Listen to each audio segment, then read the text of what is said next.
वेदांत last time topic क्या किया हमने? सर हम आइसोमर्स पढ़ रहे थे और आपने एक क्वेश्चन करवाया था। क्वेश्चन कराया तो कौन सा क्वेश्चन था वो ये कि an ion with mass number 37 ऐसा करके कोई?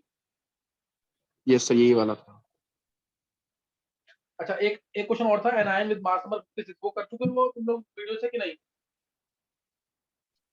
सर अभी तक तो क्लास में तो नहीं करा वो। वीडियोस में कर लिए कि नहीं वो?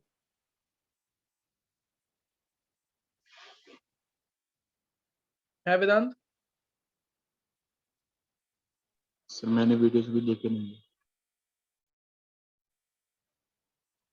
वीडियोस देखे नहीं अभी एटॉमिक स्ट्रक्चर के वेदांत? नहीं सर, अभी नहीं देख पाया। वेदांत ये तो गलत कर रहा है तू। सब बहुत बच्चों के मैसेज आ गए मेरे पास अलग से। देखिए क्यों नहीं टाइम नहीं मिल पाएगा?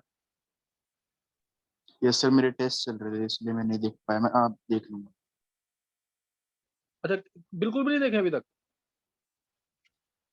सर एक ही लेक्चर देखा है। अच्छा, एक ही लेक्चर देखा? फिर तो जो मैं पढ़ा रहा हूँ समझ आ रहा है कि नहीं? यस सर, ये तो आ रहा है। आ रहा है, चलो। क्योंकि वेदांत उसमें पढ़ना बहुत जरूरी है। यहाँ तो मैं मेनली कंसेप्ट और न्यूमेरिकल्स लूंगा। चलो। यस सर, मैं कर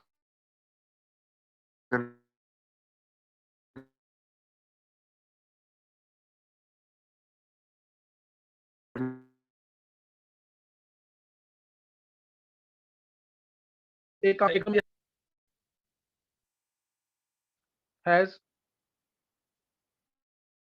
30.4% मोर न्यूट्रॉन्स देन इलेक्ट्रॉन। अब ऐसा ना, अगर वीडियोस में है तो मैं, और इजी क्वेश्चन है मैं इसलिए लेना नहीं चाहता। And has 3 units of positive charge.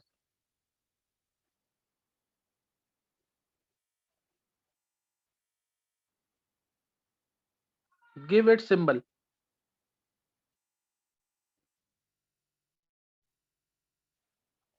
करो जल्दी से करो इस क्वेश्चन को।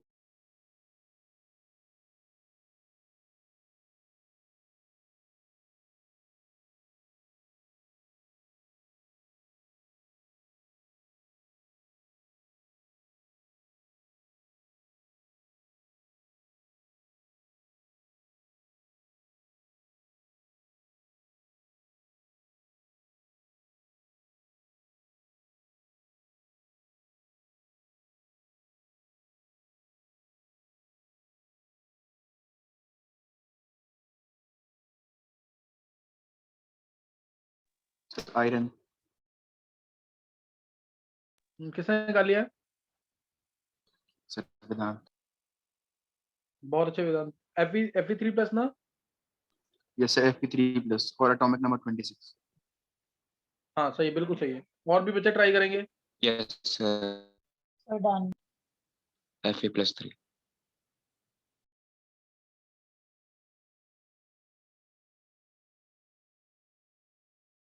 सर डन हो गया। सबने कर लिया है? यस सर, हो गया।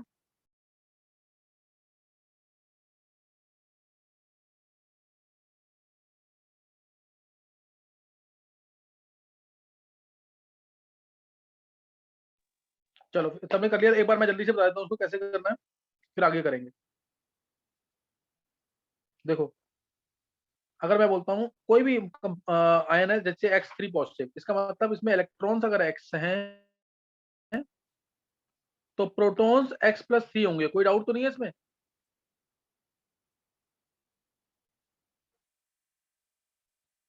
जैसे एल्यूमिनियम 3+ ले लो। एल्यूमिनियम 3+ है तो इसमें 13 प्रोटॉन है लेकिन इलेक्ट्रॉन 10 है। कोई डाउट तो नहीं है? Al3+ कैसे बनता है? Al में से जब 3 इलेक्ट्रॉन बाहर निकलेंगे, Al3+ + 3 इलेक्ट्रॉन, 13 इसका टर्म नंबर है। ये पता है ना सबको?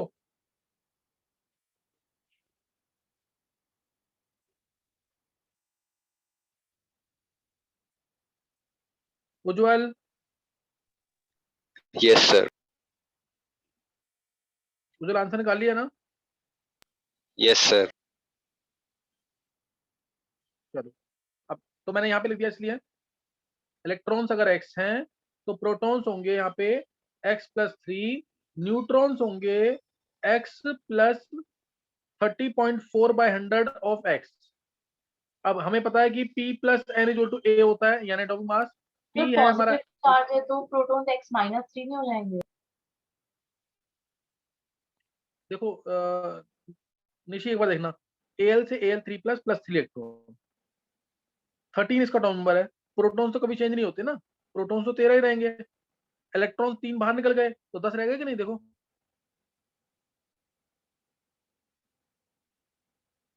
निशी नेगेटिव चार्ज है तब बढ़ते हैं ना। अगर मैं Cl- बोलूं या N3- बोलूं तो 10 इलेक्ट्रॉन बोलते हो तुम इसमें कि नहीं? ओके चार्ज सर, मिलेगा। मैं कंफ्यूज हो गई थोड़ा सा। निशी ये गलती नहीं होनी चाहिए। चलो नेक्स्ट देखेंगे अभी।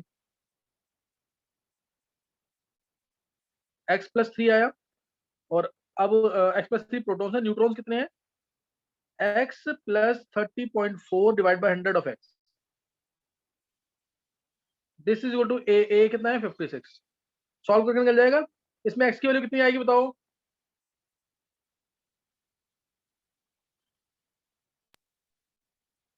सर 23। x की वैल्यू आ जाएगी 23। तो x की वैल्यू 23, तो प्रोटॉन्स हो गए x+3 यानी 26।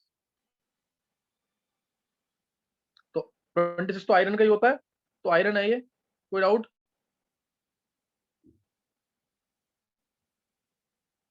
डाउट तो नहीं किसी को?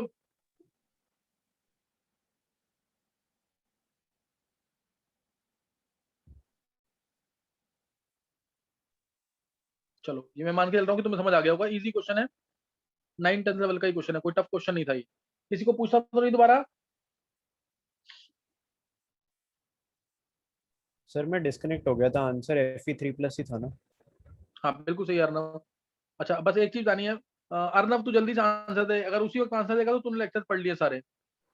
Arnav, yes sir. पॉलीमॉर्फ्स का एग्जांपल। सर H2O और CO2, वो N2O और CO2 सर। नहीं नहीं बिल्कुल नहीं। मैं एक ही लाइन में क्वेश्चन पूछूंगा। निशी तुम बोलो अब। Nishi. Zinc blende sphalerite ZnS। नहीं मैं अगला क्वेश्चन पूछ रहा हूँ तुमसे। मेरे को निशी तुम एग्जांपल दो आइसोस्टर्स का। आइसोस्टर्स में एटम्स और इलेक्ट्रॉन सेम होते हैं, N2O CO2। बहुत अच्छे। नेक्स्ट एग्जांपल मैं ऐसे ही 2-3 से पूछूंगा, जो उसने पढ़ा होगा मेरे को समझ आ जाएगा कौन पढ़ रहा है कौन नहीं पढ़ रहा है। Next example, next example Anushka. Yes sir. बताओ मैंने अल्फा पार्टिकल्स की क्या स्पीड बोली थी? सर अल्फा पार्टिकल्स की नहीं। हिमांशु, हिमांशु।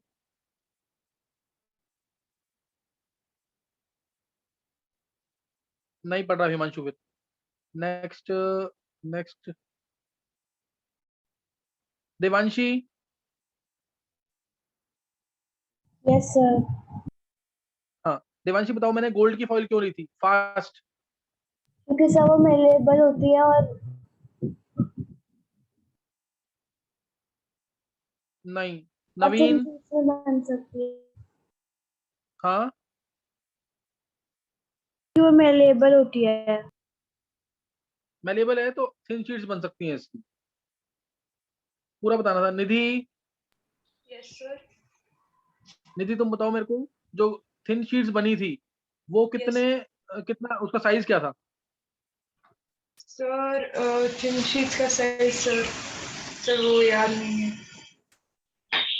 सब मेरे को पता है। देखो मैं जिससे पूछूंगा वही आंसर करेगा। तुम लोग इसका मतलब ढंग से पढ़ नहीं रहे हो। उसी वक्त अगर तुमने आंसर कर दिया तो तुम कर रहे हो। किसने आंसर किया था अभी तक पूरी क्लास में?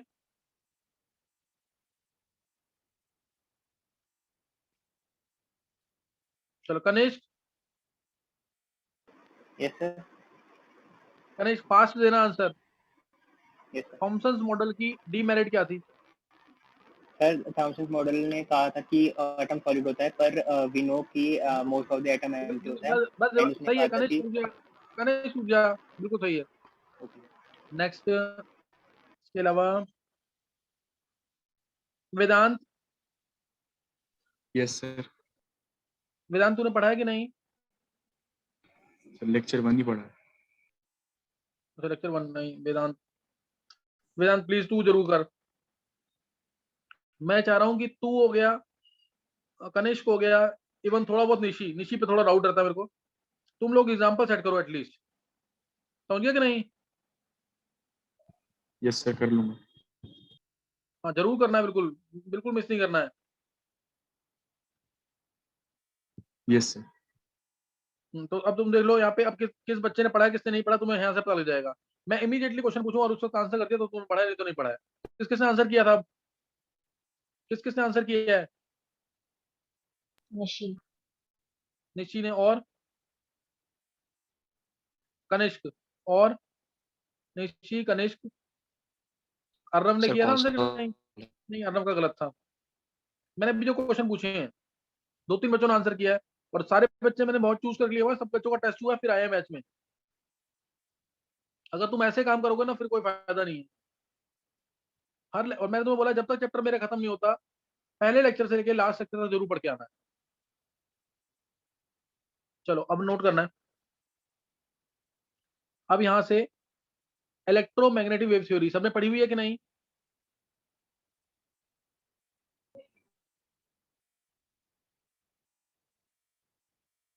ये थ्योरी सबने पढ़ी हुई है कि नहीं? Yes sir. हाँ, कोई भी बच्चा ऐसा तो नहीं जिसने थ्योरी नहीं पढ़ी है, इलेक्ट्रोमैग्नेटिक वेव थ्योरी? चलो ये मान के चल रहा हूं मैं सबने पढ़ी हुई है। देखो इलेक्ट्रोमैग्नेटिक वेव, ये मैंने डिफरेंस बताया होगा सबको, इलेक्ट्रोमैग्नेटिक वेव और मैकेनिकल वेव में क्या डिफरेंस है। इलेक्ट्रोमैग्नेटिक वेव होती है जो स्पीड ऑफ लाइट से मूव करती है, जिसको कोई मटेरियल नहीं चाहिए मूव करने के लिए, does not require any medium for propagation.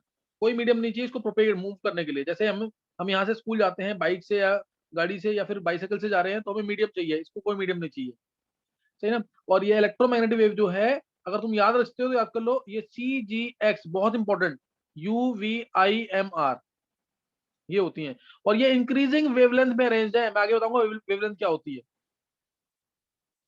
ये इंक्रीजिंग वेवलेंथ में अरेंज्ड है, सही ना, ये इंक्रीजिंग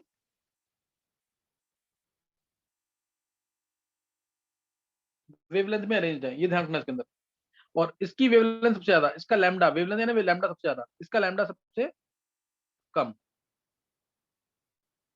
तो ये सारी इलेक्ट्रोमैग्नेटिक वेव्स हैं। अब जैसे मैंने पानी में स्टोन फेंक दिया तो वो क्या बनेगा, ये होगी मैटर वेव या मैकेनिकल वेव। ये स्पीड ऑफ लाइट से नहीं मूव करेगी, इसको मटेरियल चाहिए, इसको मीडियम चाहिए मूव करने के लिए। मीडियम क्या है? वाटर। साउंड वेव्स, उनको मीडियम चाहिए मूव करने के लिए, एयर। समझ गए कि नहीं है?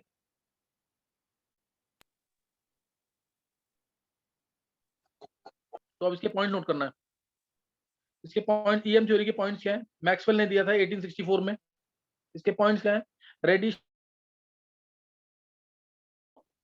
कंटिन्यूअस होंगे, ये पहला पॉइंट है इसका, जो कि ये गलत था। Radiation emitted from any source are in continuous form. पहला पॉइंट मोस्ट इंपॉर्टेंट, इसका मेन पॉइंट यही है, radiation emitted from any source are in continuous form. तो रेडिएशन कंटिन्यूअस फॉर्म में होंगे। दूसरा पॉइंट इसका, दूसरा पॉइंट, इन रेडिएशंस के अंदर इलेक्ट्रिक और मैग्नेटिक फील्ड होगा जो कि परपेंडिकुलर होगा एक दूसरे के, और perpendicular to the direction of propagation.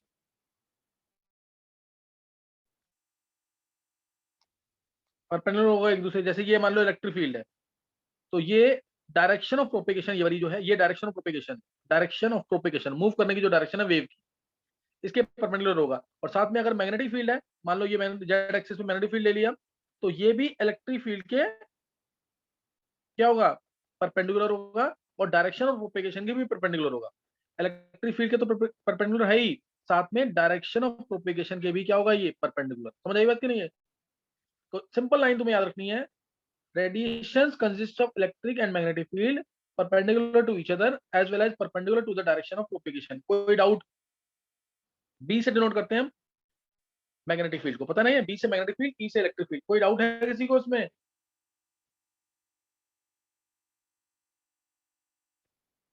तीसरा point, these radiation they move with the speed of light 3 into 10 to the 8 meter per second. These radiation they move with the speed of light, that is 3 into 10 to the 8 meter per second. Fourth point, these radiation do not require any medium for their propagation, no medium. अब ये point ऐसे तो मन में बोलो इसको, मन में कैसे, no medium required, no medium required तुम्हें पता लग गया। अब 4 पॉइंट्स इसके बोलने हैं तुम्हें। पहला point, radiation move in continuous form. दूसरा पॉइंट, इलेक्ट्रिक फील्ड और मैग्नेटिक फील्ड होगा इसके अंदर, परपेंडिकुलर होंगे एक दूसरे के और डायरेक्शन ऑफ प्रोपेगेशन के परपेंडिकुलर होंगे। तीसरा पॉइंट, स्पीड ऑफ लाइट से मूव करेंगे, कोई मीडियम नहीं चाहिए। ये 4 पॉइंट बोलो, मन में कैसे याद नहीं होगा, ढंग से करोगे तो सब हो जाएगा, भूलोगे नहीं फिर कभी। नेक्स्ट अब है इसकी लिमिटेशंस क्या है।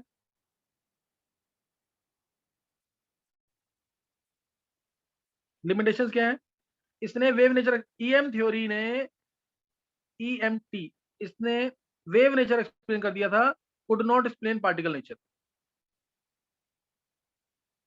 पार्टिकल नेचर को एक्सप्लेन नहीं कर पाया,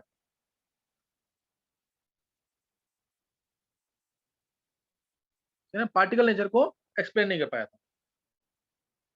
पार्टिकल नेचर मतलब अगर मैं बताऊं वेव नेचर, पार्टिकल नेचर मतलब वेव नेचर और को एक्सप्लेन कर दिया। वेव नेचर है ना, एक पॉइंट पे 2 वेव्स आ सकती हैं, जैसे एक वेव ऐसे आई और इसी के ऊपर एक वेव आ जाएगी, एक जगह पे 2 वेव्स, जैसे ये दिस प्लस दिस क्या देगा, ये वेव नेचर है। अगर क्रेस्ट के, ये क्रेस्ट है, ये भी क्रेस्ट है, ये ट्रफ है, ये ट्रफ है, क्रेस्ट के ऊपर क्रेस्ट आ रहा है, ट्रफ के ऊपर ट्रफ आ रहा है, तो रिजल्टिंग एम्पलीट्यूड बढ़ जाएगा इस तरीके से। ये है कौन सा, वेव नेचर। और इसको बोलेंगे कंस्ट्रक्टिव इंटरफेरेंस। क्या बोलते हैं इसको, कंस्ट्रक्टिव इंटरफेरेंस। ये पढ़ा हुआ ना सबने? Yes sir. Constructive interference. और अगर मैं इसमें उल्टा कर दूं, जैसे ये मैंने कर दिया यहाँ पे इस तरीके से, तो ये हो जाएगा डिस्ट्रक्टिव इंटरफेरेंस और रिजल्टिंग एम्पलीट्यूड क्या आएगा, छोटा आएगा। ये डिस्ट्रक्टिव इंटरफेरेंस है, ये होता है वेव नेचर। तो एक जगह पर 2 वेव्स आ सकती हैं, एक जगह पर 2 वेव्स आ सकती हैं।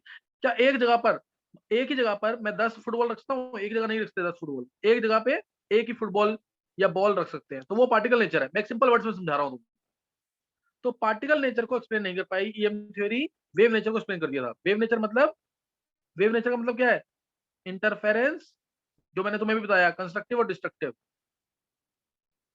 और दूसरा डिफ्रैक्शन। डिफ्रैक्शन क्या होता है, बेंडिंग ऑफ लाइट। जैसे कोई ऑब्स्टेकल आ गया सामने, तो लाइट क्या कर जाएगी, बेंड कर जाएगी, that is called as diffraction. उसे क्या बोलते हैं, डिफ्रैक्शन। तो वेव नेचर को एक्सप्लेन कर दिया था ईएम थ्योरी ने, लेकिन पार्टिकल नेचर को एक्सप्लेन नहीं किया था। पार्टिकल नेचर में क्या क्या आता है, ब्लैक बॉडी रेडिएशंस और photo electric effect. Most important question काफी आते हैं इसके ऊपर, फोटो इलेक्ट्रिक इफेक्ट। किसी भी मेटल पे लाइट पड़ेगी तो इलेक्ट्रॉन्स बाहर निकलेंगे, अगर वो लाइट कुछ मिनिमम एनर्जी की है तो ये दोनों इफेक्ट, ये बहुत इंपॉर्टेंट। ब्लैक बॉडी रेडिएशंस को एक्सप्लेन नहीं कर पाया जो पार्टिकल नेचर में आता है, फोटो इलेक्ट्रिक इफेक्ट को एक्सप्लेन नहीं कर पाया जो पार्टिकल नेचर में आता है। दूसरा point, could not explain variation of heat capacity with temperature. इसको भी एक्सप्लेन नहीं किया, variation of heat capacity. Heat capacity को सी से नोट करते हैं, इसको भी सी से नोट करते हैं, कैपिटल सी से। वेलोसिटी ऑफ लाइट को स्मॉल सी से, इसको कैपिटल सी से। Variation of heat capacity with temperature, ये भी एक्सप्लेन नहीं किया था। 2 पॉइंट है जो एक्सप्लेन नहीं किए। कोई doubt? Second point black body radiation से डिफरेंट है। सेकंड, हाँ, ब्लैक बॉडी रेडिएशन से अलग है। ये सेकंड पॉइंट क्या, variation of heat capacity. Heat capacity क्या होती है, किसी को पता है? हीट कैपेसिटी क्या चीज है? देखो, कोई भी सब्सटेंस अगर मैं उसको गर्म कर रहा हूं, उसको हीट दे रहा हूं, अगर उसका 1 केल्विन से टेम्परेचर बढ़ता है ना, उसके लिए जो हीट देनी पड़ रही है हमें, वो हीट कैपेसिटी है। मान लो आयरन का पीस है, मैं उसको, उसका टेम्परेचर मुझे 1 केल्विन से बढ़ाना है, तो उसके लिए मैंने 10 जूल हीट दी, तो 10 जूल क्या है, उसकी हीट कैपेसिटी। जूल पर केल्विन इसकी यूनिट है। Heat required to raise the temperature of, heat capacity same चीज है। दोबारा बोलो निशी। स्पेसिफिक हीट और हीट कैपेसिटी सेम चीज। स्पेसिफिक वर्ड बोलोगे ना तो 1 ग्राम वर्ड आ जाएगा। अगर 1 ग्राम सब्सटेंस का 1 केल्विन से टेम्परेचर बढ़ाना है तो specific heat capacity. Simple heat capacity बोला है तो कितना भी सब्सटेंस हो, अगर उसका टेम्परेचर 1 केल्विन से बढ़ाना है तो वो हीट कैपेसिटी। अगर 1 मोल सब्सटेंस है तो मोलर हीट कैपेसिटी। आगे समझ के नहीं है? यस अच्छा, ब्लैक बॉडी रेडिएशंस का मैं थोड़ा सा डेफिनेशन बताऊंगा इधर, और साथ में फोटो इलेक्ट्रिक इफेक्ट तो डिटेल में होना है, वो बाद में बताऊंगा, मैं डेफिनेशन बता दूंगा अभी इसकी आप। तो black body radiation, black body क्या होती है? सर जो सारी रेस को अब्सॉर्ब या फ्रेगमेंट करता है। हाँ, which is a perfect absorber as well as perfect emitter of radiation, वो ब्लैक बॉडी है, वो ब्लैक बॉडी है। ध्यान रखना, अभी मैं एक टॉपिक पढ़ाऊंगा कलर स्पेक्ट्रम, मैं उसमें तुम्हें बताऊंगा कि ब्लैक, व्हाइट, इवन ग्रे, ये कोई कलर्स ही नहीं है। ये कोई कलर, ब्लैक मतलब जिसने सारे के सारे कलर्स एब्जॉर्ब कर रखे विप ग्योर वाले, वो ब्लैक दिखेगा। जिसने कोई रिफ्लेक्टेड कलर होता है वो हमें दिखता है। ये सब मैं बाद में बताऊंगा तुम्हें कलर स्पेक्ट्रम के अंदर। अभी तुम्हें जो सिंपल मैं वर्ड बताऊंगा तुम उससे ध्यान रखना है, ब्लैक बॉडी रेडिएशन। देखो इसमें क्या है कि इसमें इसके अकॉर्डिंग जो रेडिएशन एमिट होती हैं किसी भी सोर्स से, वो कंटिन्यूस होती हैं। रेडिएशंस कंटिन्यूस एमिट हो रही हैं, रेडिएशंस कंटिन्यूस एमिट हो रही हैं, इसका मतलब इंटेंसिटी ऑफ लाइट पर डिपेंड करेगी एनर्जी इसके अकॉर्डिंग, जो कि गलत था। Energy is proportional to intensity. Clear? Energy is proportional to intensity, क्योंकि अगर एनर्जी इंटेंसिटी के प्रोपोर्शनल होती ना, अगर एनर्जी इंटेंसिटी के प्रोपोर्शनल होती, इंटेंसिटी मतलब मान लो एक ही, ये मैंने लिया, ये सेम एरिया, इतने एरिया में कितने फोटॉन्स आए, अभी इतने यहाँ इस पॉइंट से लेकर इस पॉइंट तक कितने फोटॉन्स आ रहे हैं, मान लिया मैंने 3 फोटॉन्स आ रहे हैं। अब इतने ही एरिया में यहाँ पे कितने फोटॉन्स आए,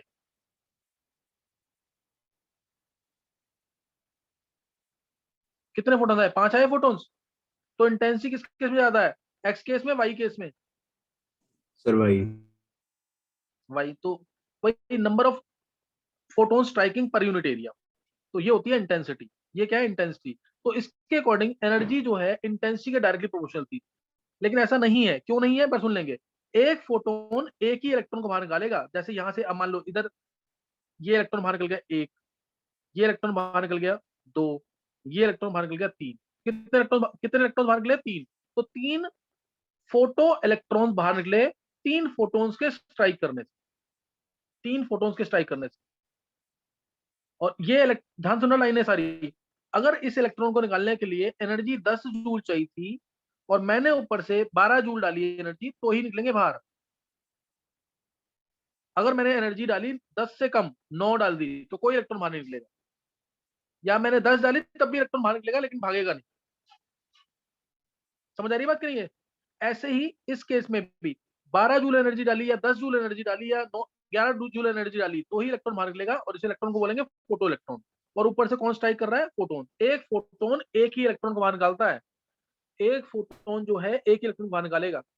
और अगर यहाँ पे ना मान लो 12 जूल की एनर्जी दी है, मान लो मैं 6 जूल के 2 फोटोन डाल दूं, तो क्या इलेक्ट्रॉन बाहर निकलेगा? नहीं सर। हाँ, एक ही टाइम पे एक ही फोटोन स्ट्राइक करता है। टाइम लैग नहीं होना चाहिए, टाइम लैग नहीं होना चाहिए बिल्कुल। तो इसलिए 12 जूल का ही फोटोन डालना। बोलो। सर जैसे इसमें इलेक्ट्रॉन निकल रहे हैं तो फिर जिस मटेरियल पे लाइट पड़ रही है तो फिर वो पॉजिटिव चार्ज हो जाता है फोटो इलेक्ट्रिक इफेक्ट के अंदर। हाँ, वो आयन ही बनेगा हमेशा। अब इसमें कितने, अब जैसे इसमें कितने फोटो इलेक्ट्रॉन बाहर निकलेंगे दूसरे वाई केस में? सर 5। हाँ, तो इंटेंसिव प्रोपोर्शनल किसके है? Number of photo electrons emitted एक तरीके से, नंबर ऑफ फोटोन स्ट्राइकिंग एक तरीके से। नहीं समझाई बात? सही ना? अब इस थ्योरी के अकॉर्डिंग एनर्जी प्रोपोर्शनल थी इंटेंसिटी के। इसका मतलब ब्लैक बॉडी जो है, इसको हीट का अगर हम करते हैं तो इसमें कोई कलर चेंज नहीं आना चाहिए। लेकिन सबको पता है ब्लैक बॉडी को जब हीट करते हैं तो पहले वो रेड हो जाती है, रेड के बाद क्या हो जाती है? वो येलो हो जाती है, येलो के बाद क्या हो जाती है? White, and finally it glows with blue light. समझे कि नहीं? तो जब चेंज इन कलर आ रहा है, इसका मतलब एनर्जी प्रोपोर्शनल इंटेंसिटी के नहीं है, एनर्जी प्रोपोर्शनल किसके है? फ्रीक्वेंसी के। फ्रीक्वेंसी एनर्जी होती है। अभी आगे पढ़ेंगे एच म्यू। समझे कि नहीं है? whenever any black body is heated, then change in color is always obvious. It will be there. Change in color will be there. Initially it glows with red light, then with yellow, then white, and finally it glows with blue light. तो change in colour आ रहा है, इसका मतलब proportional frequency के है, not to intensity. हाँ बोलो। Sir पहले वाला केस इंटेंसिटी वाले में हम क्या एक्सप्लेन करने की कोशिश कर रहे थे? नहीं, मैं इंटेंसिटी का मीनिंग बता रहा था, और कुछ नहीं है, मतलब हल्का सा मैंने आगे एक्सप्लेन कर दिया है, वो इधर रिक्वायरमेंट नहीं थी। Okay sir. अभी समझ आ गया? यहाँ पे ब्लैक बॉडी रेडिएशन की लिमिटेशन की इसने पहला पॉइंट जो दिया, एनर्जी प्रोपोर्शनल टू इंटेंसिटी है, जो कि गलत है।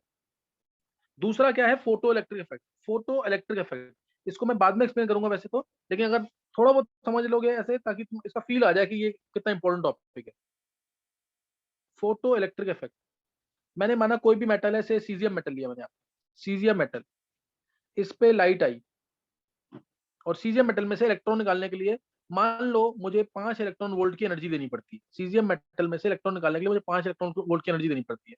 अगर मैंने इस पे एनर्जी डाली ई, जो कि है से 4 इलेक्ट्रॉन वोल्ट, तो क्या इस सीजियम मेटल में से इलेक्ट्रॉन बाहर निकलेगा? No sir. और 5 इलेक्ट्रॉन वोल्ट जो होता है ना, ये इसका वर्क फंक्शन होगा, ध्यान रखना, वर्क फंक्शन, ई नॉट कह लो, डब्ल्यू नॉट कह लो, कुछ भी कह लो, समझे कि नहीं?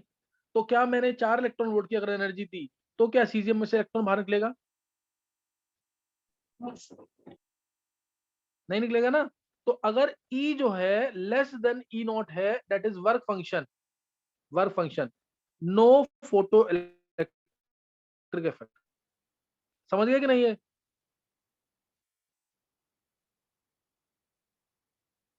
ये पहला पॉइंट समझ आ गया कि नहीं? सर आ गया। अब अगर मैंने एनर्जी दी यहाँ पे 5 इलेक्ट्रॉन वोल्ट की, सपोज यहाँ एनर्जी 4 की जगह 5 दे दी, अब क्या होगा? पहला केस ले लिया मैंने, दूसरा केस, अगर मैंने ई जो है इक्वल टू ई नॉट कर दिया, यानी जितना एनर्जी चाहिए सीजियम में से इलेक्ट्रॉन निकालने के लिए, फोटो इलेक्ट्रॉन को निकालने के लिए, उतनी एनर्जी दे दी, तो अब इलेक्ट्रॉन निकलेगा कि नहीं निकलेगा? सर निकलेगा। निकलेगा। लेकिन इस केस में भी हम बोलते हैं no photo electric effect, no photo electric effect. तीसरा केस मोस्ट इंपॉर्टेंट, अगर मैंने इसमें एनर्जी दी E greater than E naught, suppose मैंने यहाँ पे 8 इलेक्ट्रॉन वोल्ट की एनर्जी दे दी, 8 इलेक्ट्रॉन वोल्ट, तो अब बताओ उसमें इलेक्ट्रॉन निकलेगा बाहर कि नहीं? Photo electron. अब ये फोटो इलेक्ट्रॉन बाहर निकलेगा, और साथ में वो भागेगा भी, क्योंकि ई ग्रेटर देन ई नॉट है। इसलिए अब इस पर ई जो होगा ना, वो ई नॉट प्लस जो भाग रहा है वो काइनेटिक एनर्जी होगी, ई नॉट प्लस काइनेटिक एनर्जी होगी। एक बार इसको ढंग से पढ़ो और मतलब समझो उसका, नहीं समझ आता मेरे से पूछ लो दोबारा।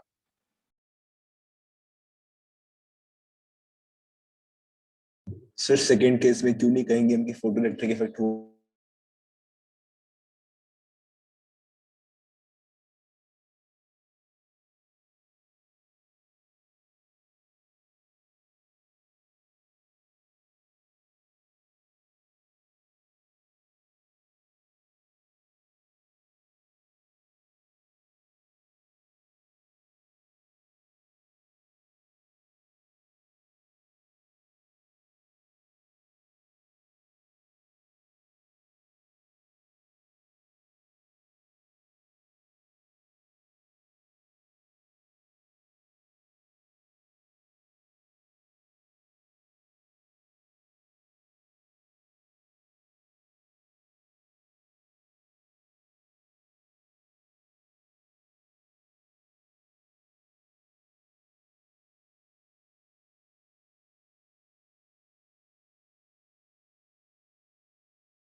हाँ, सबने चेक कर लिया एक बार? सर सेकंड पॉइंट में हम क्यों नहीं कहेंगे कि फोटो इलेक्ट्रिक इफेक्ट हुआ? सेकंड पॉइंट, हाँ सेकंड पॉइंट में ना काइनेटिक एनर्जी मिलती है तो ही हम फोटो इलेक्ट्रिक करंट मानते हैं। अगर फोटो इलेक्ट्रॉन को काइनेटिक एनर्जी नहीं मिलेगी तो नहीं मानना है। Okay sir.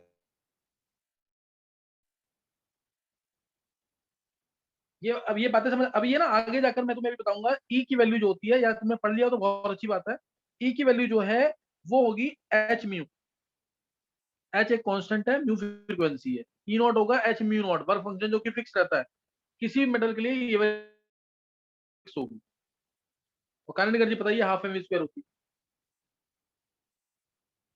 और अगर तुम्हें इसको रोकना है, मान लो ये इलेक्ट्रॉन जो बाहर निकला है इसको तुम चाहते हो रुके, ये ना जाए, तो हमें क्या अप्लाई करना पड़ेगा? एक नेगेटिव पोटेंशियल अप्लाई करना पड़ेगा कि नहीं? एक नेगेटिव पोटेंशियल अप्लाई करना पड़ेगा कि नहीं? हाँ सर। हाँ, ऑपोजिट डायरेक्शन में, उसे बोलते हैं स्टॉपिंग पोटेंशियल। कई बार इसका भी यूज होता है, हालांकि फिजिक्स में डिटेल में पढ़ते हैं इसको, मैं तब भी एक डेफिनेशन बता देता हूँ। स्टॉपिंग पोटेंशियल कहते हैं इसको, स्टॉपिंग पोटेंशियल। ये क्या है? Negative potential applied to stop fast moving photo electron, fastest moving photo electrons. और काइनेटिक एनर्जी क्या होगी? स्टॉपिंग पोटेंशियल दिया जाता है Q into potential difference, V potential, stopping potential Q into V, या स्टॉपिंग पोटेंशियल लिखते हैं। कई बार बोलते हैं कि स्टॉपिंग पोटेंशियल निकालो, तो तुम्हें Q से उसको डिवाइड करना पड़ेगा ये। और जो काइनेटिक एनर्जी आती है ना, ये मैक्सिमम काइनेटिक एनर्जी होती है, and this is only equal to stopping potential Q into V। ये न्यूमेरिकल्स करोगे ना तो और ज्यादा क्लियर होगा, अभी तुम्हें ध्यान रखना है। अभी तो किसी को कुछ पूछना है यहाँ पे? सर अगर स्टॉप करना है तो फिर हम जो गिवन एनर्जी है वो ई नॉट के बराबर ही कर दें। वो तो समझिए बात की, ई को इक्वल टू ई नॉट दे देंगे तो स्टॉपिंग पोटेंशियल नहीं अप्लाई करना। लेकिन कई बार होता है एनर्जी ज्यादा चली जाती है, तो हमें अगर उसको स्टॉप करना है तो उसके लिए स्टॉपिंग पोटेंशियल देना पड़ेगा, तो वो Q इंटू स्टॉपिंग पोटेंशियल हो जाता है उसकी एनर्जी। Okay sir. चलो अभी समझ आ गया यहाँ तक? Yes sir. सबने ये पढ़ा हुआ ना, ये मैंने बता रखा होगा लेक्चर्स में। Yes sir. Yes sir. ये बता रखा होगा। हाँ, अब लिखना है features of electromagnetic wave, features of EM wave. ये सबने पढ़ लिए है कि नहीं? कोई भी डाउट हो तो पूछ सकते हो, नहीं तो बहुत छोटी सी चीज है, मैं जल्दी से बताऊंगा। ये सबने पढ़ा हुआ है कि नहीं?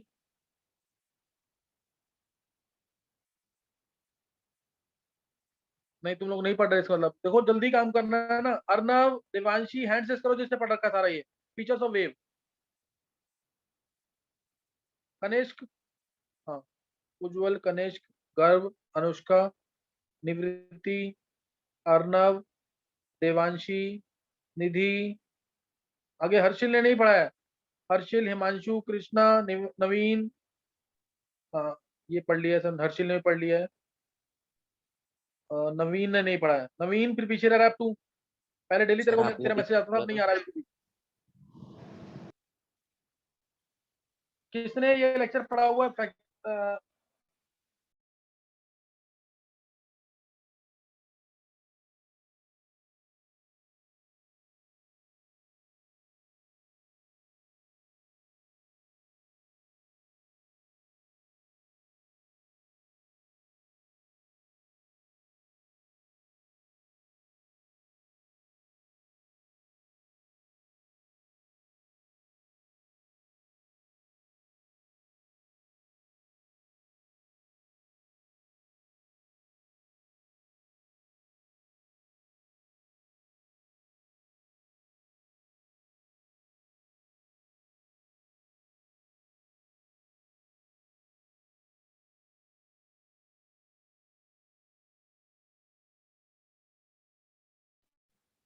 हाँ, तो ये फीचर्स ऑफ EM वेव मैं थोड़ा जल्दी बता रहा हूँ।